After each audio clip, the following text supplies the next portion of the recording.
नमस्कार। सर्वप्रथम मी माझ्या मतदारसंघातील सर्वच नागरिकांचा त्या ठिकाणी मनापासून धन्यवाद देतो, त्यांना नतमस्तक होतो।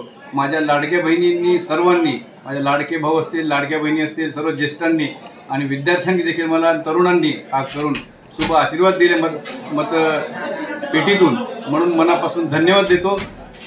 ज्या काही या विधानसभेमध्ये मी जे काही काम केलं असेल, गोरगरिबांच्या सुखदुःखात गेलो असेल, म्हणून सर्व नागरिकांनी मला आशीर्वाद दिले, म्हणून मनापासून खूप खूप धन्यवाद देतो। त्यांनी जे माझ्याकडून अपेक्षा व्यक्त केलेल्या आहेत त्या मी भंग होऊ देणार नाही, एवढं आश्वस्त करतो माझ्या मतदारसंघातील जनतेला। येणाऱ्या काळामध्ये नक्कीच ह्या मतदारसंघाचा विकास आहे त्यापेक्षा अजून दुपटीने करेन, एवढं आश्वस्त करतो। थांबतो। धन्यवाद।